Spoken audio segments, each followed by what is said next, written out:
ሰላም ጤና ይስጥልን ውድ ሪፖርተር ተከታታዮች የሰዓቱን ዜናዎች ቀጥዬ ያሰማችኋለሁ። ሉአማ ታክልቲ ነኝ። በቅድሚያም አርዕስተ ዜና። መንግስት የደሞዝ መነሻ ወለልን ከ1200 እስከ 2000 ብር ለማድረግ ረቂቅ ህግ ቢያዘጋጅም የሰራተኞች መነሻ የደሞዝ ወለል 8384 ብር እንዲሆን ጥያቄ ቀርቧል። ኪሳራ ሪፖርት አድርገው የገቢ ግብር በማይከፍሉ ድርጅቶች ላይ አማራጭ ታክስ ሊጣል ነው ተብሏል። ሌሎችንም ይዘናል። አብራችሁ ቆዩ።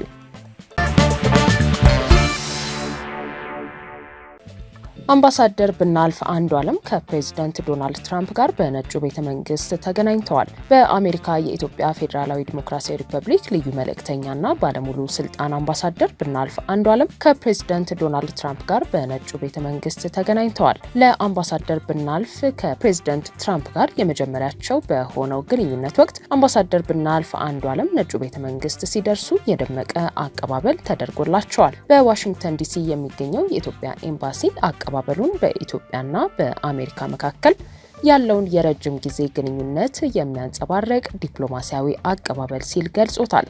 ኤምባሲው አክሎም ይኸው ግንኙነት በቀጣዮቹ ጊዜያት ለሚደረጉ በርካታ ውይይቶች መጠናከር ትልቅ አስተዋጽኦ ይኖረዋል ብሎ ኢትዮጵያና አሜሪካ ከ120 ዓመታት በላይ የዘለቀ ጠንካራ ግንኙነት ያላቸው ሲሆን በሁለቱ ሀገራት መካከል እንደ ሰላም፣ ጸጥታና ኢኮኖሚያዊ መስኮች ጠንካራ አጋርነት ከመፍጠር አንጻር ያሉ እድሎችም ሰፊ ናቸው ሲል አስታውቋል። አምባሳደር ብናልፍ አንዱዓለም በውይይቱ ወቅት ከተገኙት ስቴት ሴክሬታሪ ማርኮ ሩቢዮ ጋር ተገናኝተዋል ተብሏል። የውይይታቸው ዝርዝር ጉዳይ ባለመገለጹ የተለያዩ ብዙሃን መገናኛዎች በአንድ በኩል ከወቅታዊው የእስራኤልና ኢራን ፍጥጫ ጋር በተያያዘ እንደሚመክሩ ሲዘግቡ፣ በሌላ በኩል አሜሪካ በቅርቡ ኢትዮጵያን ጨምሮ በ36 ሀገራት ላይ የጉዞ እገዳ ትጥላለች መባሉን በተመለከተ ተወያይተው ሊሆን እንደሚችል እየገለጹ ይገኛሉ።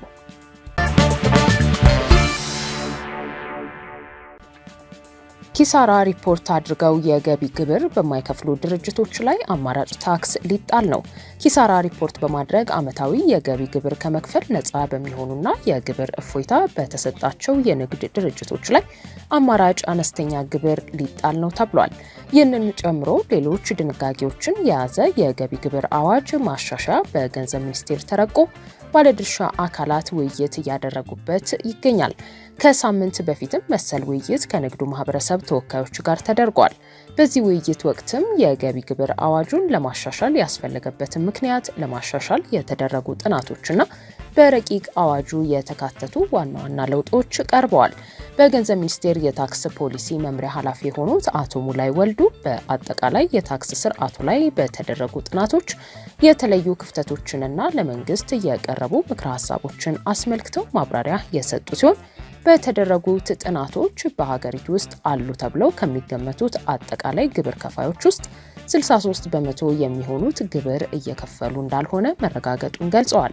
እየኖርን ያለነው 37 በመቶ ከሚሆኑ ግብር ከፋዮች በሚሰበሰብ ገቢ ነው። ከዚህም ውስጥ 50 በመቶ የሚሆነው ታክስ የሚገኘው ከመንግስት የልማት ድርጅቶች ነው ብለዋል። በመሆኑም ይህን ሁኔታ ለመቀየር አማራጭ አነስተኛ ግብር መጣል አለበት የሚል ምክረ ሀሳብ ለመንግስት መቅረቡን ተናግረዋል።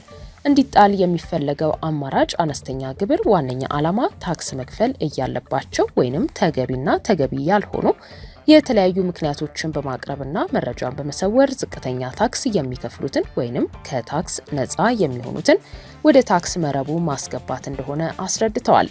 በዚህ መሰረት በኪሳራ ምክንያት 30 በመቶ የገቢ ግብር መክፈል ያልቻሉ ድርጅቶች በአጠቃላይ ዓመታዊ ገቢያቸው ላይ 2 በመቶ አማራጭ አነስተኛ ግብር እንዲጣል ምክረ ሀሳብ መቅረቡን ገልጸዋል። በመሆኑም ኪሳራ ሪፖርት ያደረገ ድርጅት አማራጭ አነስተኛ ግብር እንዲከፍል እንደሚደረግ፣ ይህ ድርጅት ወደ ትርፋማነት ሲሸጋገር ቀደም ብሎ በአማራጭ አነስተኛ ግብር የከፈለው እንዲመለስለት ወይንም ደግሞ ቋሚ የታክስ ክፍያ ሆኖ እንዲቆጠር ምክረ ሀሳብ መቅረቡን ተናግረዋል።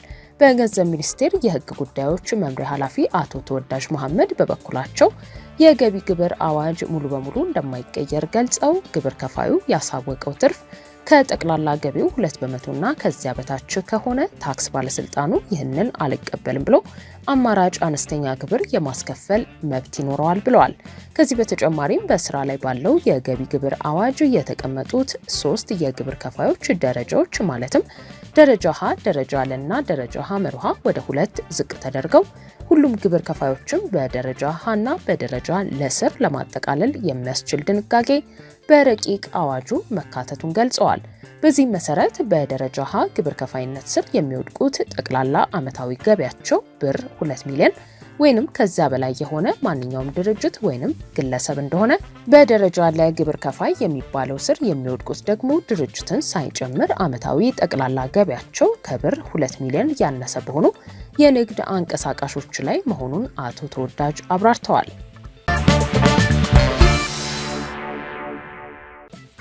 የሰራተኞች መነሻ የደሞዝ ወለል 8384 ብር እንዲሆን ተጠየቀ።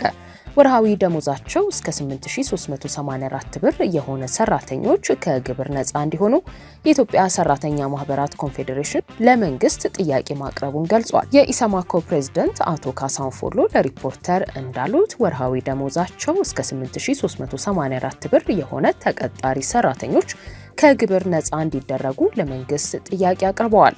የገንዘብ ሚኒስቴር ላለፉት 9 ዓመታት በስራ ላይ ቆይቷል የተባለውን የገቢ ግብር አዋጅ 979/2008ን ለማሻሻል ጉዳዩ ይመለከታቸዋል ከተባሉ ባለድርሻዎች ጋር ውይይት በማድረግ ላይ ይገኛል።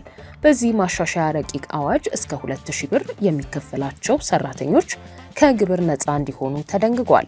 ኢሰማኮ እስከ 8384 ብር ድረስ የሚከፈላቸው ተቀጣሪዎች ከግብር ነፃ እንዲሆኑ ለገንዘብ ሚኒስቴር በደብዳቤ እንደጠየቀ ነው ያስታወቀው። አቶ ካሳሁን በዓለም ባንክ መረጃ መሰረት ዕለታዊ ገቢው $3 በታች የሆነ ሰው ድሃ በመሆኑ የመንግስት የገቢ ግብር በዚህ ወለል ስር ያሉ ተቀጣሪዎችን ታሳቢ ሊያደርግ ይገባል ብለዋል። በማናቸውም ቀጣሪ ተቋማት የሚሰሩ ሰራተኞች በወር ከ8384 ብር እስከ 22974 ብር ደሞዝ የሚያገኙ ሰራተኞች 10% ግብር እንዲጣልባቸው መንግስት መጠየቁን ኢሰማኮ ገልጿል። ከ22975 እስከ 44530 ብር ወርሃዊ ደሞዝ ተከፋዮች የ15%፣ ከ44531 እስከ 72336 ብር የሚከፈላቸው ደግሞ 20%፣ እንዲሁም ከ72337 እስከ 107449 ብር የ25% ግብር እንዲጣልባቸው ኢሰማኮ በደብዳቤው አሳስቧል። ከ107450 እስከ 150107 ብር ድረስ የሚከፈላቸው ሰራተኞች 30% ግብር እንዲሁም 150108 ብርና ከዚያ በላይ የሚከፈላቸው ተቀጣሪ ሰራተኞች ደግሞ 35% ግብር እንዲከፍሉ ለመንግስት ባቀረበው ደብዳቤ ኢሰማኮ መጠየቁን ገልጸዋል።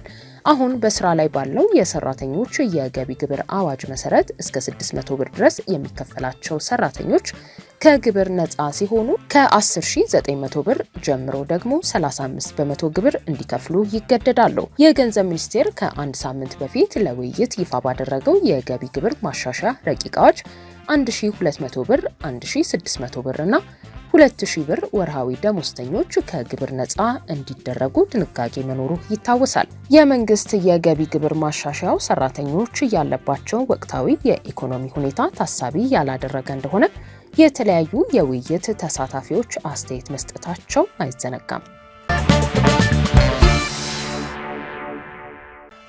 ውድ ሪፖርተር ተከታታዮች የሰዓቱ ዜናዎቻችን እነዚህ ነበሩ። ስላደመጣችሁን ከልብ እናመሰግናለን።